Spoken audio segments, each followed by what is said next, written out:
Have you ever wondered what life was really like for a peasant woman in the Middle Ages? Forget the fairy tales. You're about to step into a world of struggle, secrets, and survival. History books rarely tell you how these women truly lived. But behind castle walls and church bells, their daily lives were far more brutal, complicated, and fascinating than you might imagine. The church bells echo across a fog-covered valley, their iron tongues striking through the morning haze. Yet most who hear them have no idea what life truly looks like beneath their sound. When we picture the Middle Ages, we imagine lords and knights, glittering castles and great feasts, stories painted by poets and retold in classrooms. But buried beneath those tales lies a silence, an untold world of women whose names never survived the parchment, whose faces were never carved in stone. The story of the peasant woman has always been missing, not because it did not exist, but because it was inconvenient to remember. Tonight, we peel back the centuries, not through royal chronicles, but through the smoke rising from a small clay hearth, through the muddy footprints of bare feet across frozen ground, and through whispered prayers that no chronicler ever cared to write. If you close your eyes for a moment, you can almost step into that world. Imagine the smell of damp straw on the floor of a timber hut. The walls lean under the weight of years, patched with mud that crumbles when touched. A thin blanket covers a woman and her children, but it is not enough to fight the gnawing cold. She opens her eyes before dawn, not because she chooses to, but because survival demands it. The fire has nearly died. She stirs it with aching fingers, careful not to waste the little fuel she has. The silence of the hut is broken only by the cough of a child and the distant crowing of a rooster. This is the beginning of her day, though history never bothered to record it. What did it mean to be her?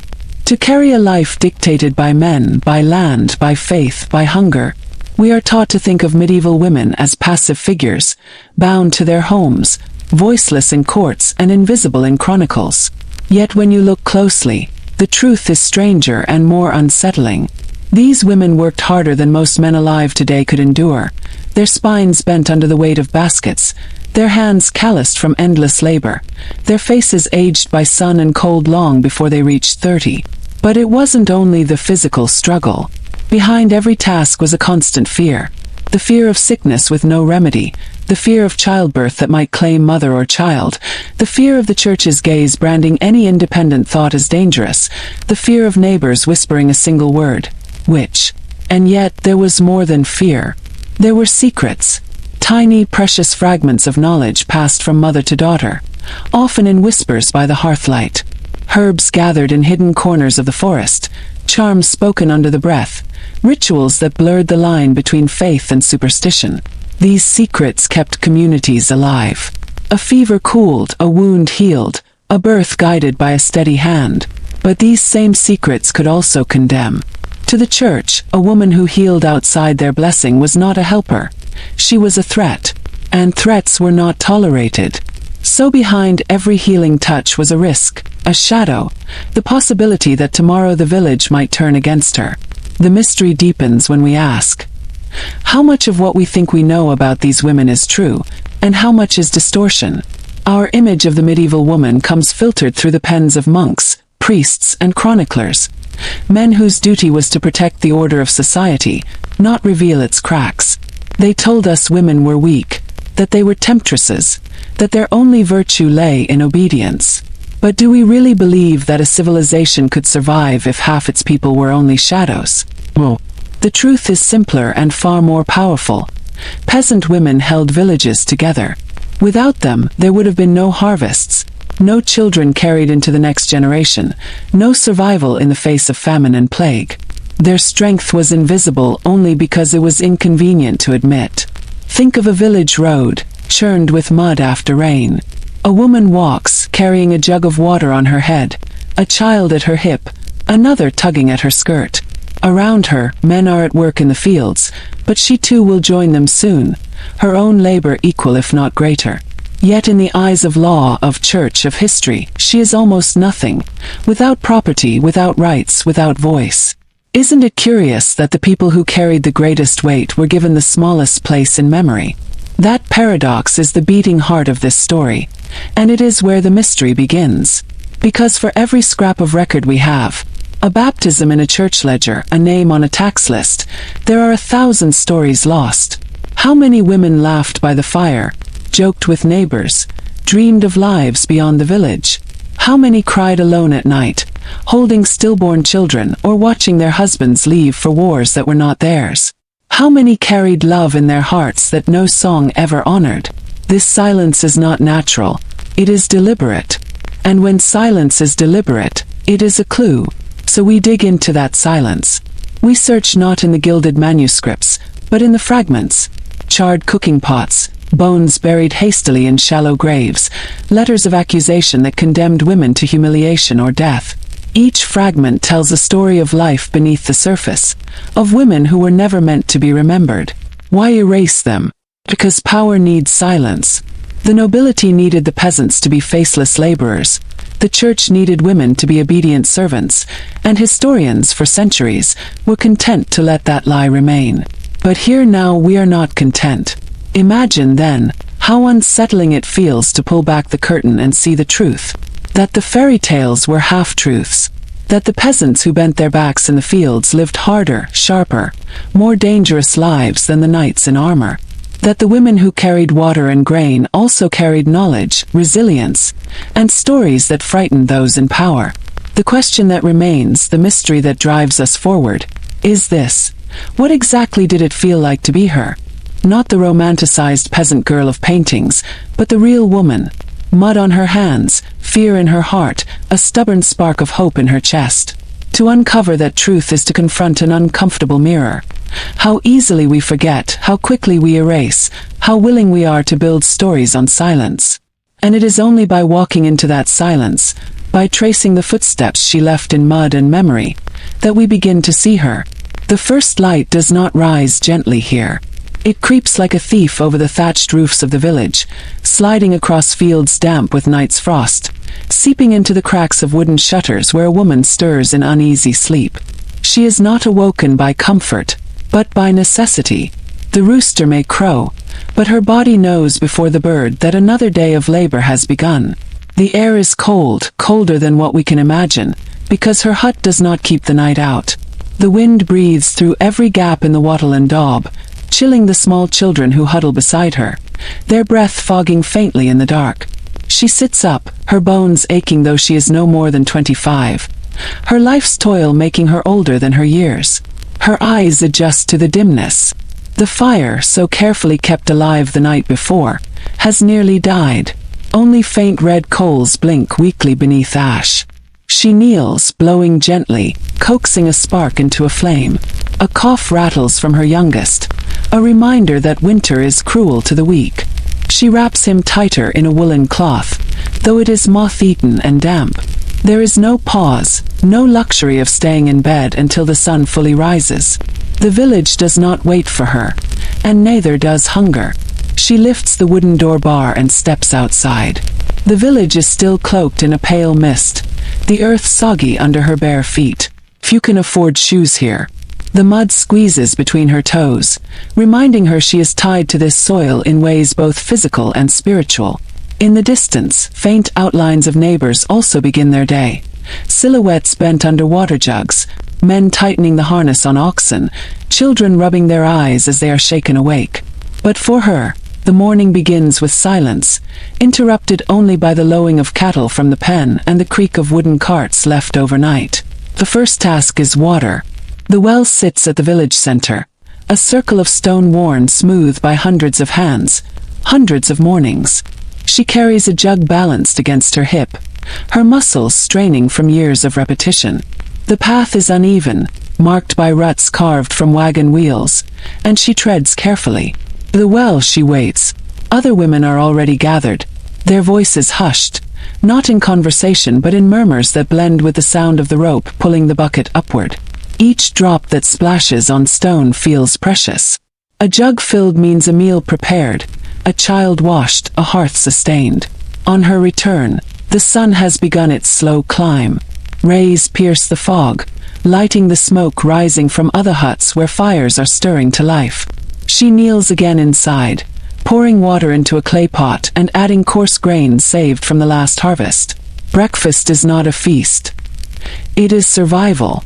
The smell of boiling porridge mixes with smoke that stings the eyes, yet it is better than the stench of hunger. Her children stir, rubbing sleep from their eyes. She feeds them first, their small wooden spoons clinking against the bowl.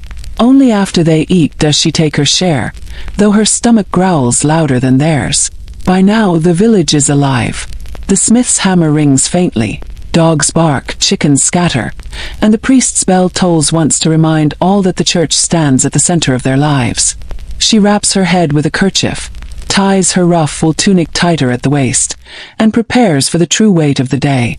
Work in the fields waits, but before that, the livestock must be tended. She pushes open the pen gate, her hands raw against the wood. Goats bleat in protest as she milks them, her fingers numbed by cold. She whispers to them softly, perhaps out of habit, perhaps because they listen better than people. The milk will be thin, but it is something. And then, with basket on her back and sickle in hand, she steps toward the fields. The road stretches out, lined with hedges and scattered stones. Her neighbors join her, a procession of bent figures against the morning sky. Each carries tools, each wears the same tired expression, each bound to the rhythm of land and lord. They are free in name, but their labor belongs to another. She knows this, yet she walks without hesitation. Survival is not a choice, it is compulsion. The mystery of dawn is not in its beauty but in its weight. Every morning repeats, unrelenting, yet each day holds the question, will it be enough? Enough food to feed her children, enough health to last until nightfall, enough strength to rise again tomorrow. In the quiet moments, as she bends low to cut weeds or scatter seed, her mind drifts to unspoken thoughts. What if she were born a noble? What if she had time to dream, to read, to rest? Such thoughts are dangerous, and so she buries them as quickly as the seeds beneath her hand. But the dawn does not only belong to toil. In fleeting moments, when the sun warms her back and the larks rise in song, she feels a pulse of life that no hardship can erase. It is in these moments, brief but real, that she claims a sliver of freedom. The freedom to breathe, to exist beyond the gaze of lord and priest, if only for a heartbeat. And as the village hums into the fullness of day, her shadow stretches long across the furrows of earth, a silent witness to a life history tried to forget, but which dawn remembers every single morning. The morning does not wait. Once the thin porridge has been eaten and the children's faces wiped with the corner of her sleeve, the true weight of her struggles begins. The hut is dim, smoke curling toward the small hole in the roof, and every breath carries the taste of ash. She bends low, gathering what little fuel remains, twigs, dried dung, scraps of wood scavenged from the roadside. Fuel is life. Without it, water cannot boil, bread cannot bake, and sickness creeps faster into weak bodies. Her hands are cracked, her nails rimmed with dirt, but she moves quickly, because the work of the morning is endless. Outside, the sound of wooden wheels grinding over mud grows louder as men lead carts toward the fields. The noise reminds her that she, too, must hurry. Yet unlike them, she cannot simply walk away. First she scrubs the clay bowls used for breakfast, crouched near the doorway, splashing cold water over the rough surfaces, rubbing with sand when cloth fails. The water stings her skin, already raw from yesterday's labor. She does not complain. There is no one to hear her if she does. The children cling to her skirts, their small voices whining for more food, but there is nothing left until evening. She hushes them, pressing a kiss to the crown of each head, though her mind is elsewhere. Today she must mend the roof where the rain leaks through. Today she must spin wool for thread, because winter clothing will not weave itself. Today she must patch her husband's tunic, torn on a cart axle last week. And still, after all that, she must spend hours bent over the soil, hands deep in the earth, feeding the very land that never seems to feed her back enough. She steps into the yard, lifting a heavy pail of water again, because one jug is never enough. The path to the well is crowded now, a line of women with shoulders bowed under the same weight. Their faces are familiar, yet their words are few. Each knows the other's burden too well to waste breath on chatter. A glance, a nod, sometimes a whispered blessing, that is all. They return to their huts, each carrying silence along with water. Back home, she kneads coarse dough, pushing her fists into the sticky mass, sweat forming despite the chill. The flour is not white and soft like that of the nobles. It is dark, mixed with husks and ground so roughly that splinters of grain cut the tongue when eaten. Still, it will keep the family alive. She shapes it into small loaves, slides them onto hot stones near the fire, and waits for the smell of baking bread to chase away the stench of damp straw. But the work does not end at bread. Morning demands her in every corner. She gathers eggs from restless hens, careful not to let one escape into the yard. She shakes out bedding stuffed with straw, releasing clouds of dust that make her cough. She patches holes in her children's tunics with thread spun thin, each stitch uneven but born of necessity. Every moment feels like a race against the clock, for when the sun rises higher, the Lord's fields call, and she must go. And all the while, her mind ticks through unspoken fears. Will the bread rise enough to last the day? Will the youngest child's cough worsen into fever?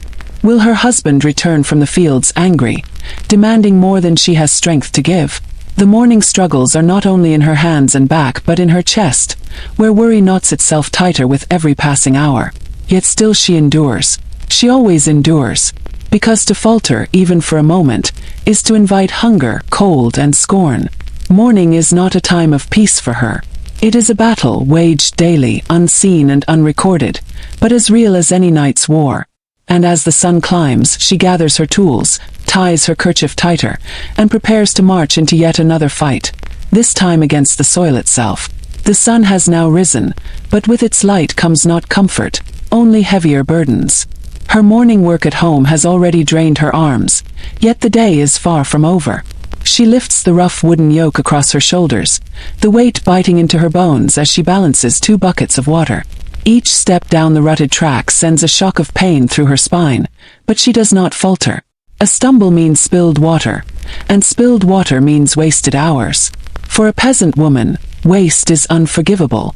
When she reaches the field, the true labor begins. The soil is stubborn, packed hard by frost and by countless seasons of planting. Men guide the oxen that drag the heavy plows, but once the ground is broken, it is she who follows, bent low, scattering seed, covering it with aching hands. The earth clings to her nails, cakes against her skin, scratches her palms raw, but she presses on. Behind her, the children play at the edge of the furrows, though their laughter is thin, born of hunger and cold. She wishes she could stop, gather them up, give them food and warmth, but the Lord demands his due. The crops she sows today will not fill her family's bowls until much of it has already passed into his granary. The burden is not only the soil. It is the tools she drags behind her, crude iron sickles and heavy baskets that must be carried home full of weeds, herbs, or kindling. It is the endless bending, the way her back curves like a bow from years of toil, leaving her body twisted long before age should have touched her. Even in pregnancy there is no rest. A child within her belly does not release her from the Lord's claim. She labors with swollen ankles, her breath short, her body trembling, but still she bends, still she lifts, still she carries. And carrying is what defines her life. On her back she carries baskets of grain, bundles of firewood taller than herself, jugs of water heavier than a child. On her hips she carries infants, balanced with practiced ease, while her hands remain free to work. On her shoulders she carries the weight of her household's survival, though no one will ever sing her name for it. The men fight wars and boast of victories. She wages a war against hunger and silence, her victories seen only in the faint smiles of children who live to see another dawn. The burdens are not just physical. Each weight is tied to fear. The fear that the harvest will fail, that the sky will withhold rain, that disease will creep through the crops and leave them with nothing but empty fields. The fear that the Lord will increase his tax, taking the very bread from her children's mouths. The fear that her body will finally give out, too exhausted to rise one morning, leaving her family helpless. These are burdens she cannot set down, not at dusk, not ever. Yet even under such crushing weight she endures. She jokes with other women as they gather in the fields, their laughter sharp and short, like sparks against stone. They share small secrets. How to lift a basket without straining, how to ease the ache in the shoulders with a poultice of herbs, how to breathe through pain when no rest is allowed. These fragments of knowledge are their armor, their shields against a world that does not care if they collapse. When evening finally comes, she will stagger home with her baskets full, her body trembling, her clothes damp with sweat despite the chill. And still more work will await her. Cooking, mending, nursing children, quieting her husband's temper. The heavy burdens never leave her shoulders. They follow her into sleep, into dreams that are not dreams at all but reminders of tomorrow's weight. And yet, through it all she survives. That survival is her triumph. No knight's tale, no minstrel's song, no noble chronicle can match the sheer endurance of her life.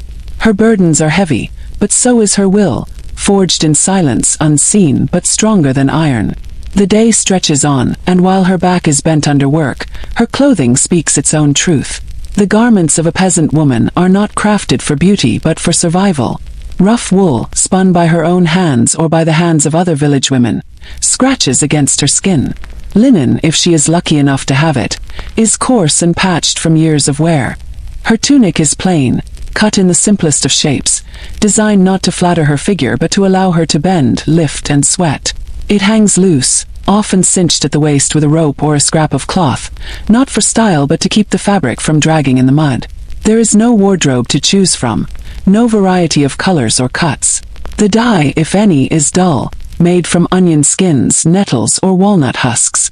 Once bright, now faded to the same tired earth tones as the soil she works in. Every seam tells a story, patched over and over until the cloth is more stitched than fabric. The hems are frayed, sleeves uneven, cuffs stiff with dirt. Washing is rare, because water must be carried and soap is expensive. So her clothes smell of smoke, of sweat, of the animals that share her hut.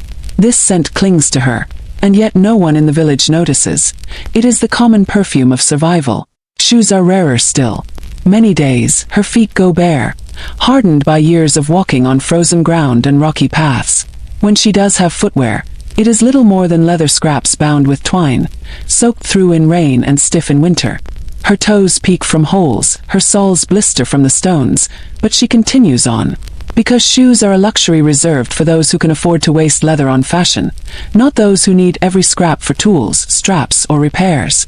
Upon her head rests a kerchief or veil, not the silken kind of noblewomen but a rough square of linen, tied simply to keep her hair away from her face as she bends over her work. To leave her head uncovered would invite whispers. Immodest, improper, a woman who does not know her place. So she ties it tightly, not out of vanity but out of necessity, another reminder that even her appearance belongs to the rules of the community and the church. Her hair beneath is unwashed, tangled from days without care, yet hidden because modesty is worth more than comfort.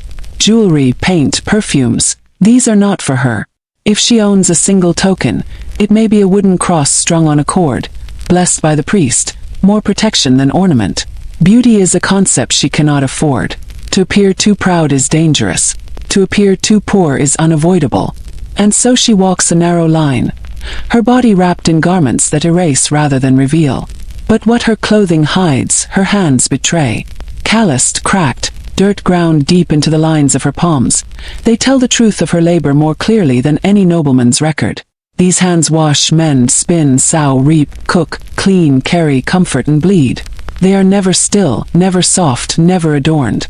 They are her tools, her weapons, her legacy. In the eyes of her world, her appearance is not hers to shape.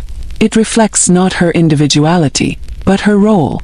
She is a worker, a mother, a servant of the land and of her husband, and her clothes remind her of that role every time she ties her kerchief or pulls her tunic tight. Yet, even within this plainness, there is a quiet dignity. Every patch stitched with care, every thread spun with patience, every tear mended with determination. These small acts are her rebellion against the erasure of her existence.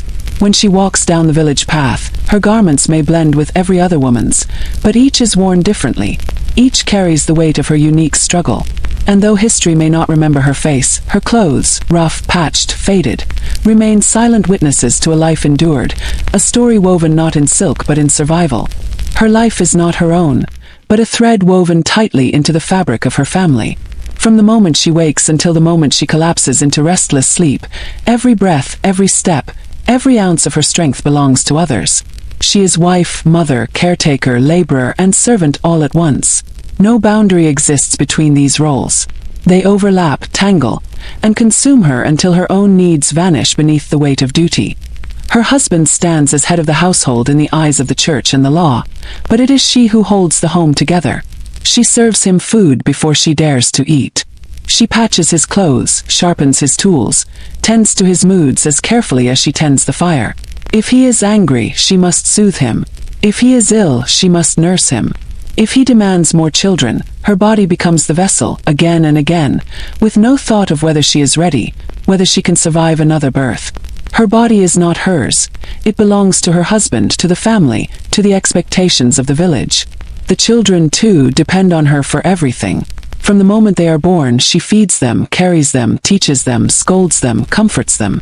She is their first voice in prayer, their first guide in work. When they cry in the night, she is the one who rises. When they fall in the fields, she is the one who lifts them. When food is scarce, she gives them her portion, swallowing her hunger so that they may survive. Their survival is her only measure of success. If they live to adulthood, she has done her duty. If they die, as so many do from fever, famine, or accident, she blames herself, though she has no power to fight the hand of fate. Her family is both her strength and her cage. Love binds her to them, but so do expectations. The village watches her every move. Does she keep her home tidy, her children disciplined, her husband satisfied? A woman who fails in her family duties is judged harshly, whispered about at the well, perhaps even brought before the priest. She has no chance to step outside the circle drawn around her. Her world begins at the hearth and ends at the edge of the fields. And yet, within that narrow world, she finds ways to carve out resilience. She tells her children stories by the fire, stories of saints, of spirits, of animals that talk in the dark woods. She teaches her daughters how to spin wool, how to knead bread, how to endure. She teaches her sons how to respect the land, how to recognize when a storm is coming, how to pray for a harvest. These small lessons are her legacy. No one will write her name in a chronicle, but her knowledge will pass down in the hands and voices of those she raises. Still, the role of family brings pain as often as it brings joy. A husband may be harsh, his voice sharp, his hands heavy. A mother-in-law may scold, reminding her that she is never good enough. A child may die in her arms, and she must still rise the next morning, milk the goats, and carry on as if nothing has happened. There is no time for grief in a world where survival leaves no room for weakness. Her tears are wiped quickly, hidden behind the veil she ties each morning, buried deep like secrets whispered only to the earth. The paradox of her role is cruel. She is the beating heart of her family, and yet she is treated as if she is replaceable, as if her life matters less than the bread she bakes or the children she births. Without her, the home would collapse, the fields would go untended, the children would starve.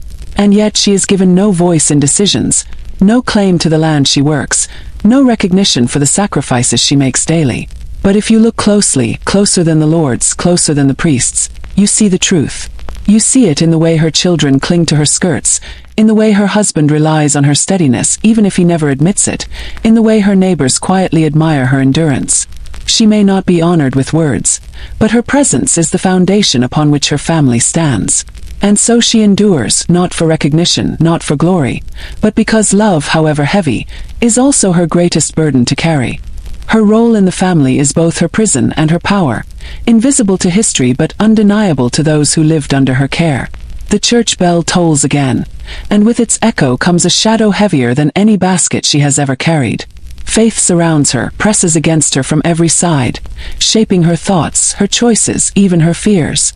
In the medieval village, God is everywhere. His presence is carved into the stone cross at the center of the square, painted in the faded colors of the church's wooden altar, and heard in the chants of the priest who claims to speak on his behalf. For the peasant woman, there is no hour of the day untouched by religion. From dawn until nightfall, her life is wrapped in prayers, rituals, and warnings. Each morning begins with a whispered prayer, not always out of devotion, but out of fear. She fears that if she does not bow her head, her crops may fail, her children may fall ill, her soul may be condemned. The church teaches her that her suffering is holy, that her obedience is a virtue, and that to question is sin.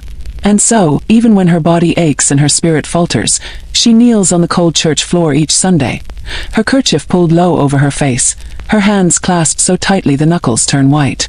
Faith is comfort, yes, but it is also control. The priest preaches that women are born from the rib of Adam, that they are weaker, easily tempted, responsible for the sin of Eve. He tells them that their duty is obedience, to God, to the church, to their husbands.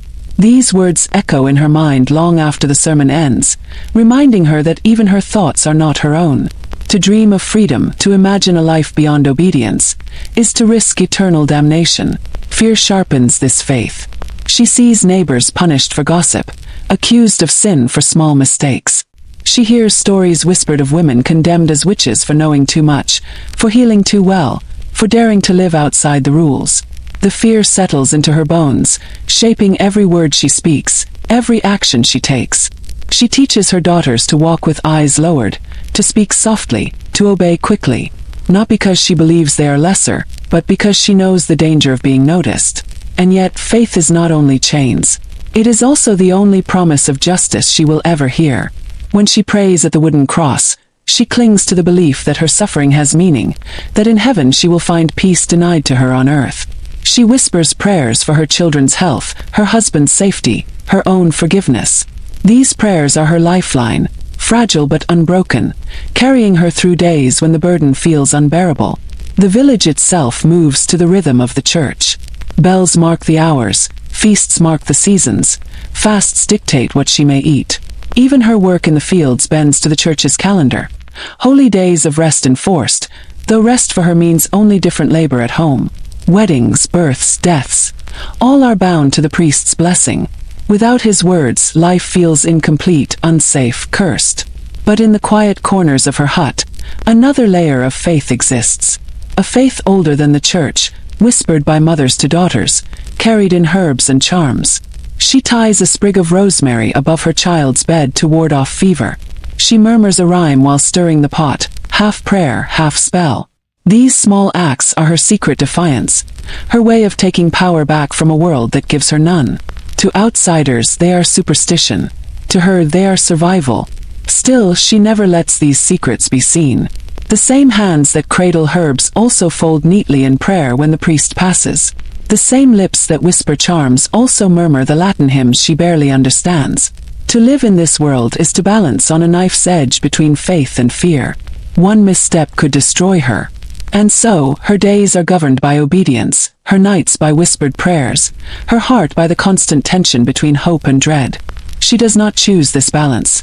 It is forced upon her, passed down by generations, enforced by men in robes, etched into the very rhythm of her village. To outsiders, her faith might look simple, blind devotion, unquestioning obedience. But if you look closer, you see complexity. You see a woman clinging to the promise of heaven because earth gives her no justice. You see a mother blending the church's prayers with her own quiet rituals, because one without the other feels too fragile to trust. You see fear, yes, but also resilience, the stubborn determination to find meaning even in chains. Her faith and her fear are inseparable, bound together like two sides of the same coin. Without faith, her fear would crush her. Without fear, her faith would lose its grip.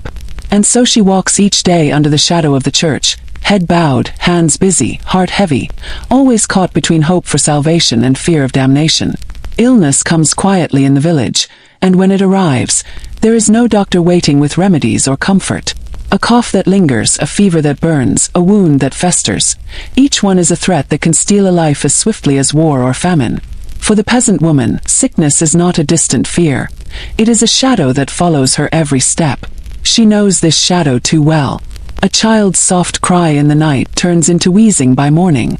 The thin porridge that once filled their bellies now lies untouched because the sickness has stolen their appetite. She presses her hand to their forehead, feels the heat rising like fire, and her heart sinks. She cannot call a physician. Physicians belong to nobles and kings, their services paid for with silver she has never even touched. She has only what the land gives her. Herbs gathered at the forest's edge, roots pulled from the soil, flowers dried and hung in the rafters. She crushes garlic and mixes it with honey if she has any left, believing it will draw the sickness out. She brews teas from chamomile, mint, and nettle, whispering prayers as the steam rises. Sometimes it helps, sometimes it doesn't.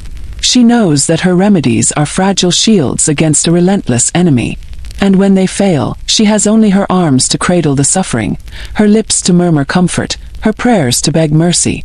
Childbirth is the moment she fears most. Each time she feels the first pangs, her breath catches with terror. She knows too many women who went into labor and never returned. Blood loss, fever, exhaustion. Death waits at the bedside, silent and patient. There are no hospitals, no clean tools, no skilled hands beyond the midwives who learn their craft through whispers and practice. Some of these women are trusted, respected for their knowledge, but others are feared, accused of using dark magic if something goes wrong. To call a midwife is to risk judgment, yet to go without is to invite death. It is a choice no woman should have to make, and yet it is a choice she faces again and again. Even small wounds can become deadly.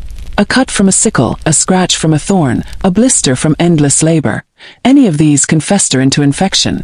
She has seen strong men fall to a simple injury, their bodies consumed by fever until they no longer rise. She has seen neighbors buried quickly in shallow graves because the sickness spread too fast to stop. Each funeral bell is a reminder that tomorrow it could be her, or her husband, or her child. The church offers prayers and blessings, holy water sprinkled with solemn chants. Sometimes these bring comfort, but rarely healing. If the sickness continues, whispers spread. Perhaps the woman sinned. Perhaps God is punishing her. Perhaps someone has cursed the family. And in those whispers lies danger. For suspicion can turn quickly into accusation, and accusation into ruin. Still she does not give up. Her hands keep working, grinding herbs, tying charms, praying into the night. She remembers the lessons of her mother. What leaf soothes a stomach, what root eases pain, what flower can bring sleep. These fragments of knowledge are her only defense, passed down not in books but in memory, fragile as glass yet strong enough to save lives when nothing else will. But even when her remedies work, she gains no recognition. If a child recovers, it is God's will. If a child dies, it is her failure. She carries the blame silently, never daring to argue, because to argue is to draw suspicion. And so she bows her head, hides her tears, and continues to gather herbs in secret. Illness is a constant reminder of her fragility, but it also shows her strength. Where there are no doctors, she becomes the healer. Where there is no medicine, she becomes the remedy. Her knowledge, her endurance, her refusal to give in, these are the unseen victories of her life. And yet, each day she wakes knowing that sickness may return, unannounced, unstoppable, and merciless. It may take her children, her husband, or herself. She cannot escape this truth. She can only endure it, one whispered prayer, one fragile remedy, one breath at a time. There are things she says aloud, and there are things she never speaks except in a whisper that barely rises above the crackle of the hearth. The village thrives on talk, what the priest preached, what the Lord demanded, who missed mass, whose cow went dry. But beneath the chatter runs a different current, quiet and careful, a river that moves at night and leaves no tracks by morning. In that hidden current live the secrets that keep people alive and the whispers that can ruin them. It begins with small exchanges that look like kindness. A woman passes another at the well and, without looking up, slips a folded scrap of cloth into her palm. Wrapped inside is a pinch of dried leaves, gathered from the hedgerow beyond the Lord's wood. For the cough, the giver mutters, eyes still on the bucket rope. Nothing more is said. The other woman nods once and leaves. To the men talking nearby, it is nothing. To them, it is everything. Later that night, when the child's breathing turns rough, the mother will steep those leaves and pray. If the tea works, she will not boast. If it fails, she will not accuse. This is the rule of the unseen exchanges. Gratitude is silent, and blame is swallowed. There are houses whose doorways tell their own stories to anyone who knows how to look. A length of red thread knotted 3 times and tucked above the lintel. A tiny iron nail hammered into the threshold. A smear of ash in the shape of a crooked cross that fades after a day but is renewed with each new moon. None of this is taught by the priest.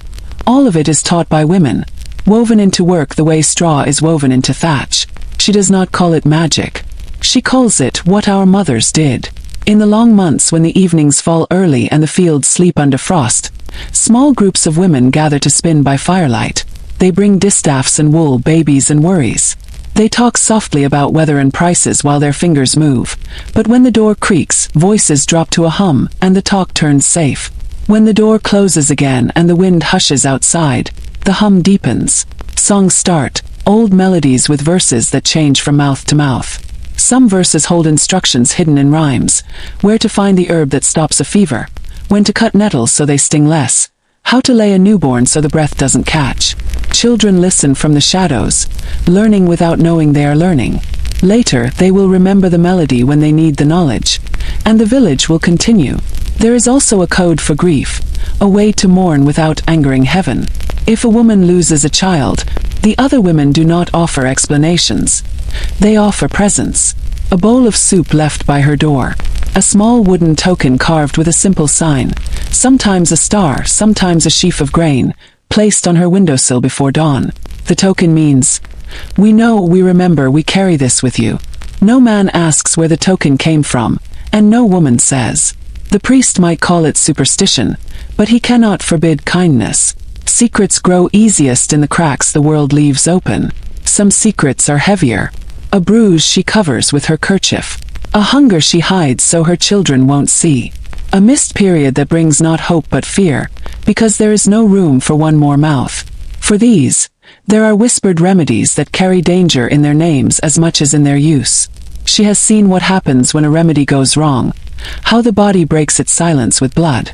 So she speaks to no one, not even her closest friend, and if she tries anything, she does it alone in the field's edge at dusk, kneeling in weeds with her heart in her throat. If she survives, she will never tell. If she does not, the village will say it was fever. Whispers travel faster than carts and survive longer than winter. They take odd shapes in the telling. A woman who heals too well becomes suspect. One who fails becomes careless. A widow who keeps bees and knows when the swarm will turn is admired until a child falls sick near her door, and then her knowledge becomes a weapon someone else can use against her. The same mouth that thanked her for salve last spring might name her before the priest next week if the weather turns bad and someone needs a reason for God's displeasure. She knows this. That is why, when she shares a remedy, she does it with her eyes down and her phrases careful. Try this, if it pleases God. There is a narrow path between mercy and danger, and women learn to walk it young. They never answer a direct question with a direct answer when the question is about healing or dreams or signs. Fast where they learned something, they shrug. From my mother, if pressed. From her mother, if pushed further. They smile with their mouths and go quiet with their eyes. To live is to sand down the edges of truth until it cannot cut you. Not all whispers are about herbs and fears. Some are about love, the kind permitted and the kind that must be buried deep. A girl who looks too often toward the smith's apprentice.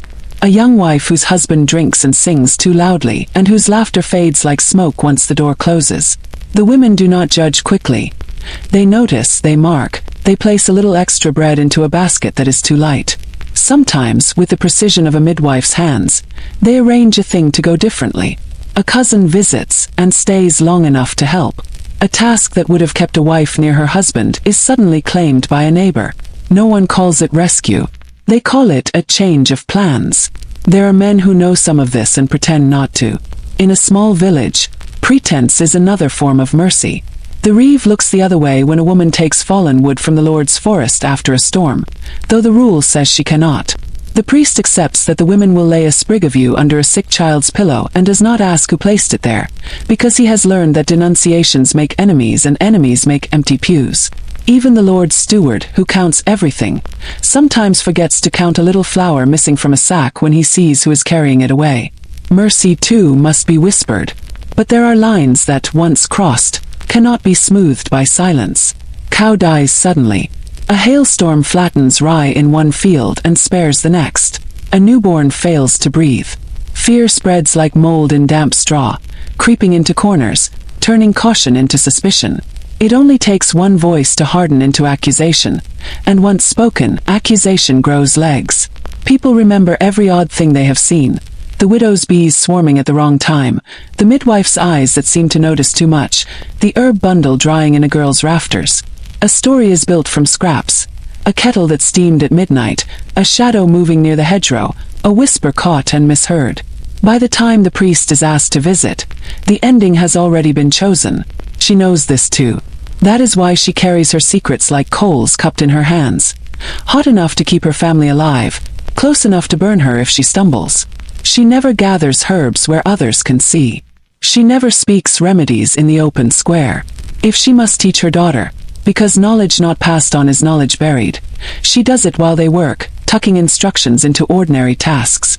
Turn the loaf twice before you bake it, or it splits. Never boil this leaf, steep it. If the cough worsens, dampen the cloth. Do not let it dry on the chest.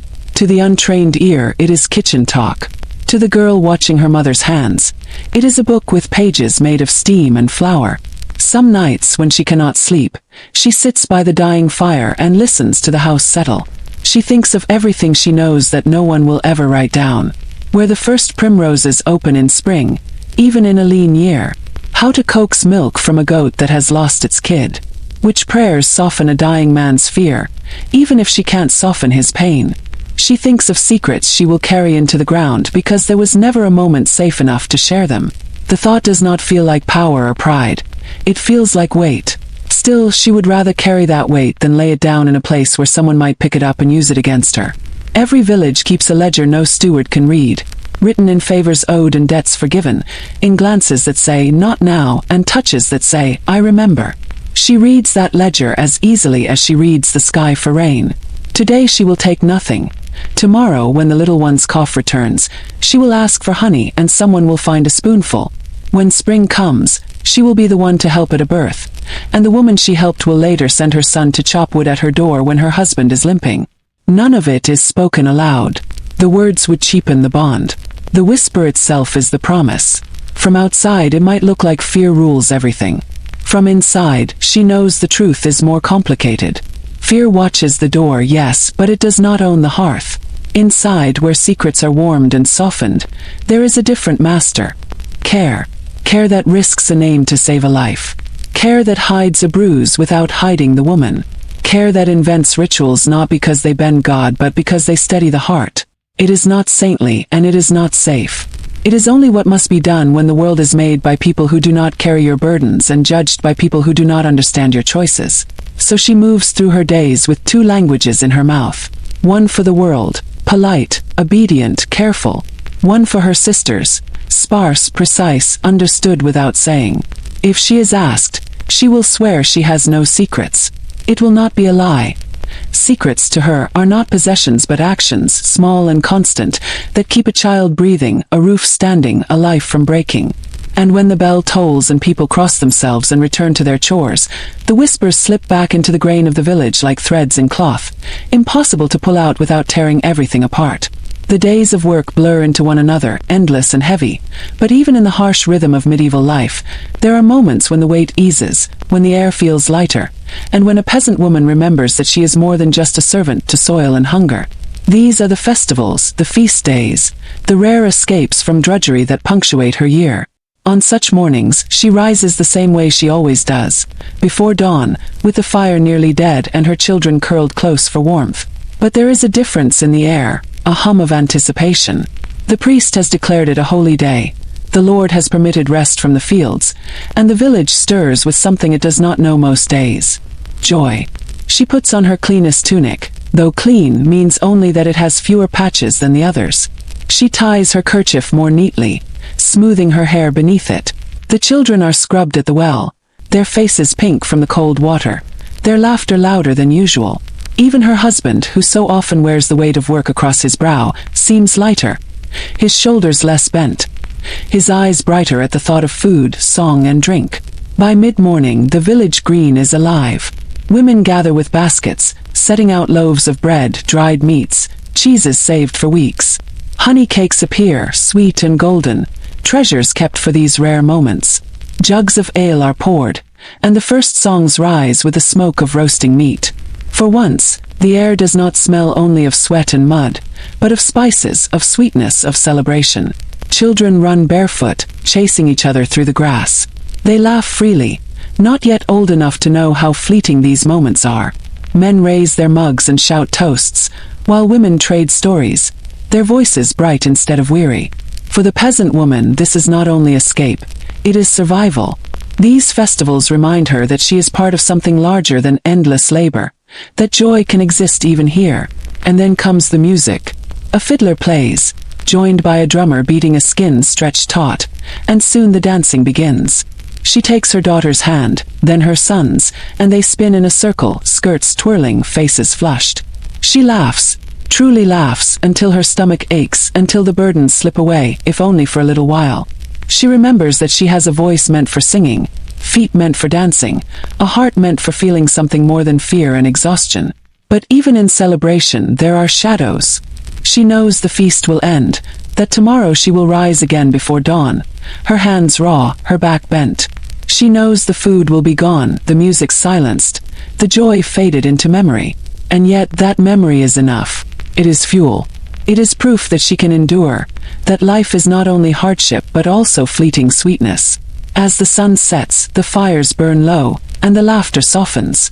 She gathers her children, their eyes heavy with sleep, their bellies full in a way they will not be again for many weeks. Her husband walks beside her, humming an old tune under his breath. For one night, the world has felt generous. For one night, she has been allowed to forget the burdens of her station. And when she lies down on her straw bed, the scent of honey still on her tongue, the music still echoing in her ears, she smiles into the darkness.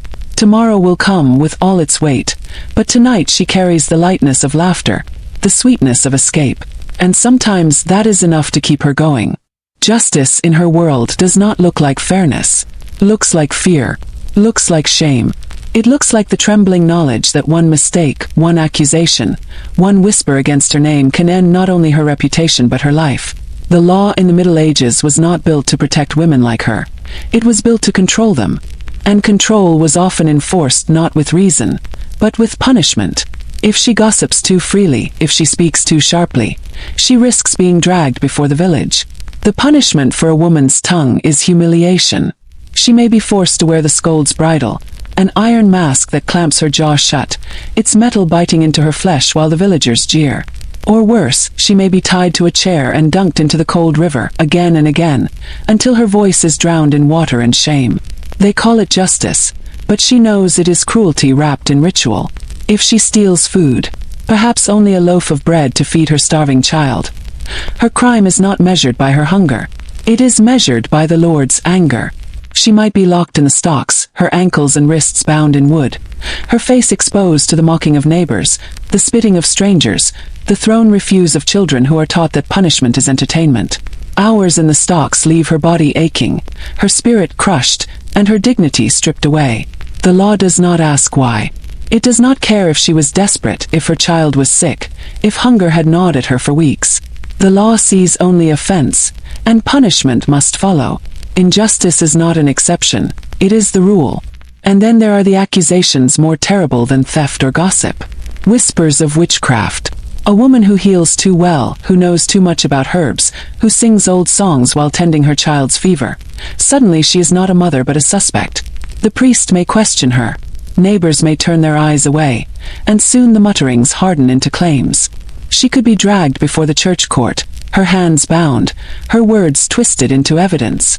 The punishments for such suspicions are brutal.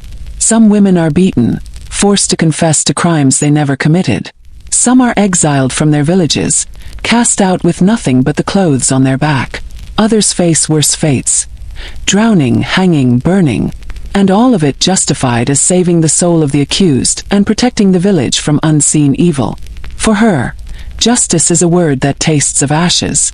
Even smaller disputes, an argument with a neighbor over land, a quarrel over livestock, can turn dangerous.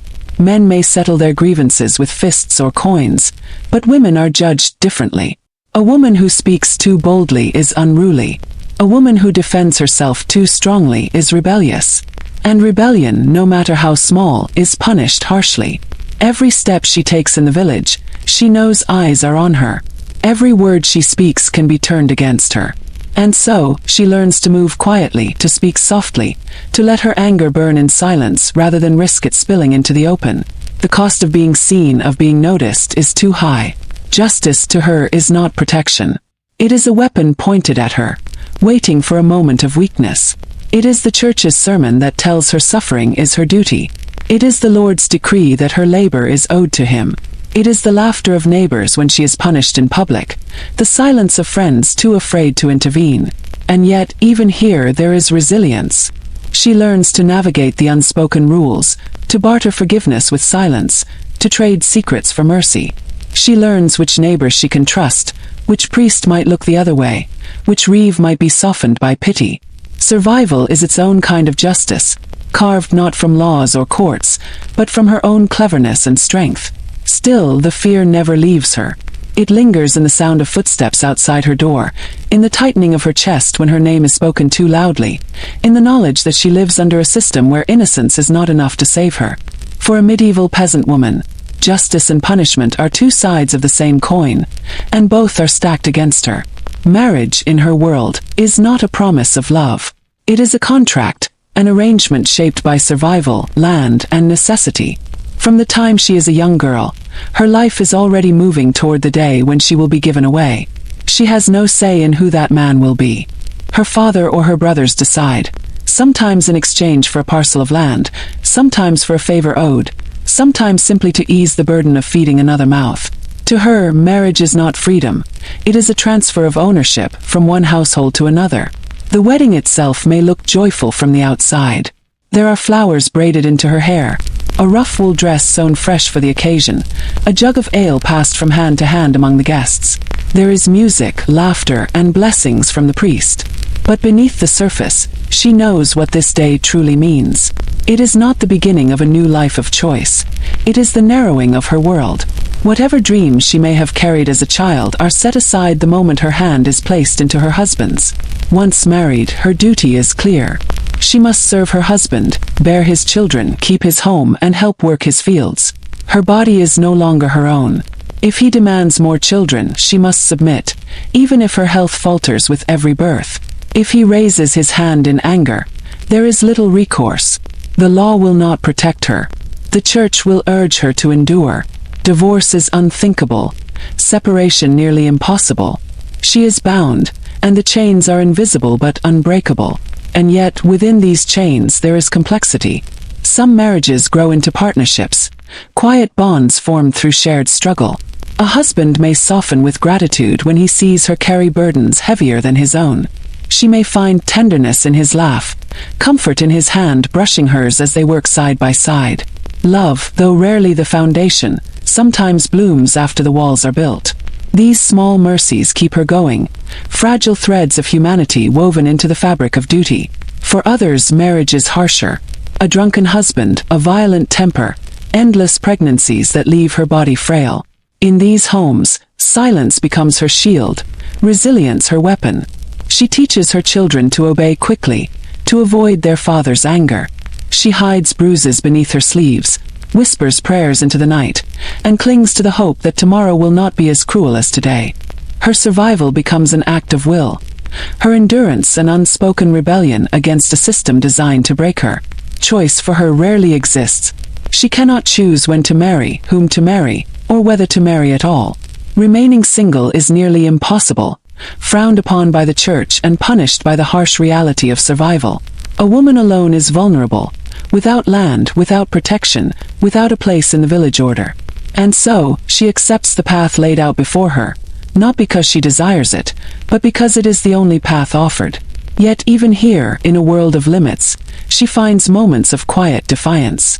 She might withhold her laughter, saving it for her children instead of her husband. She might find comfort in the company of other women, in shared stories and whispered secrets exchanged at the well.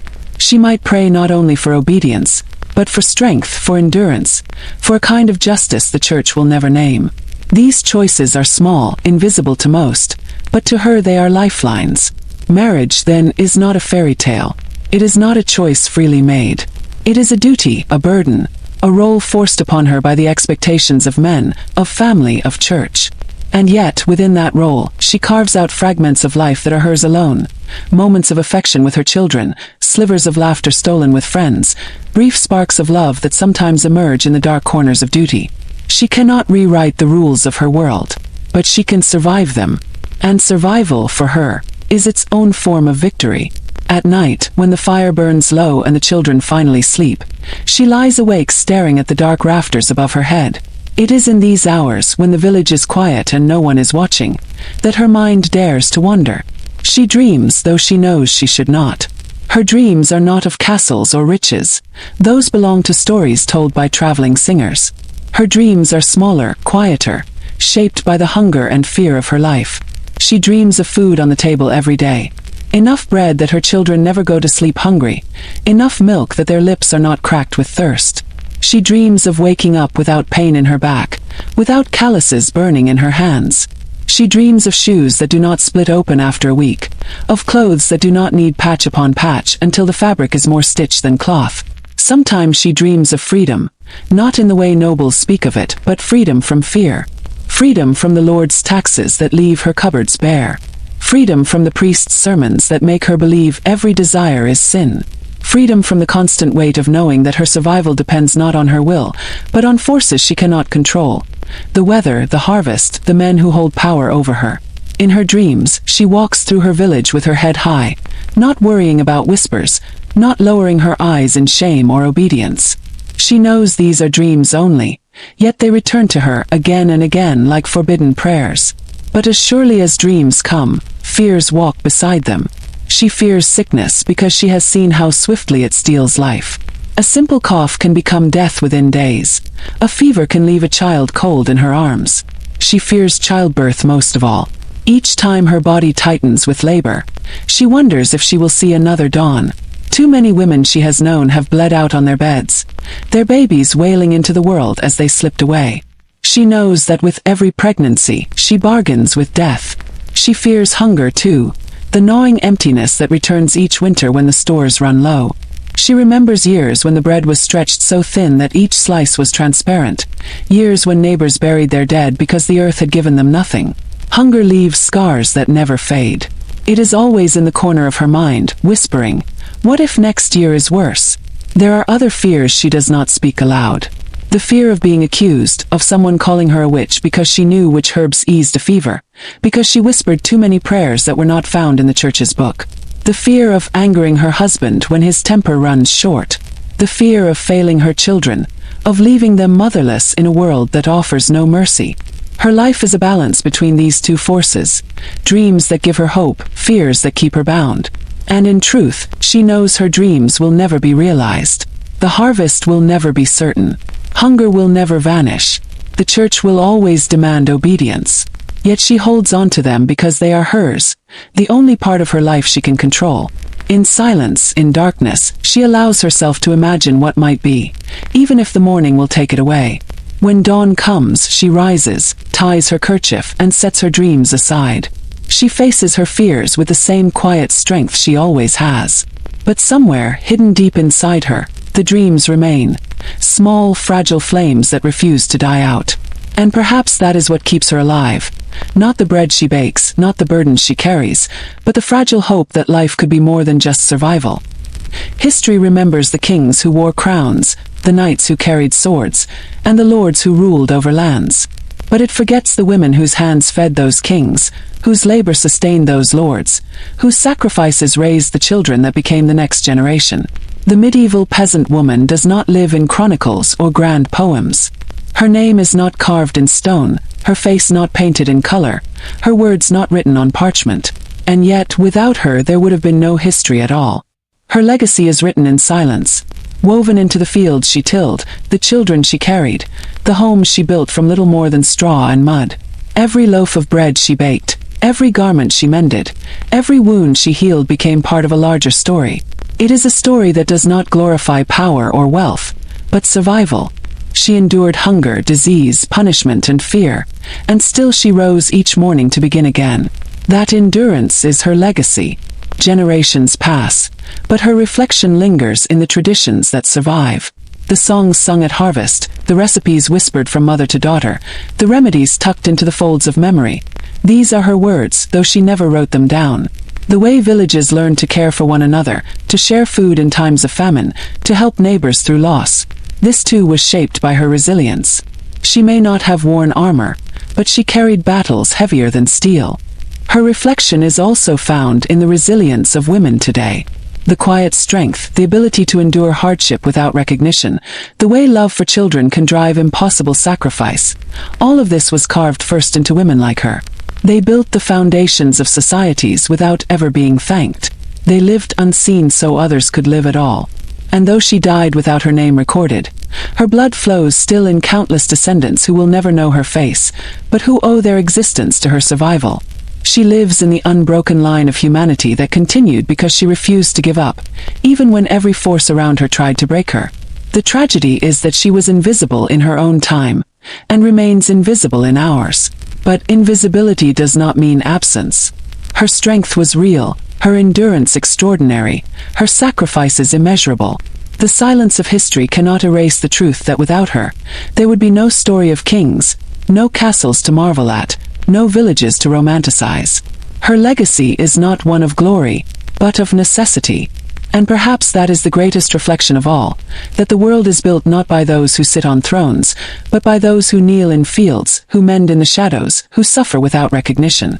The medieval peasant woman carried the weight of the world quietly, and though history chose not to honor her, we can. To remember her is to see the invisible. To speak of her is to break the silence that bound her.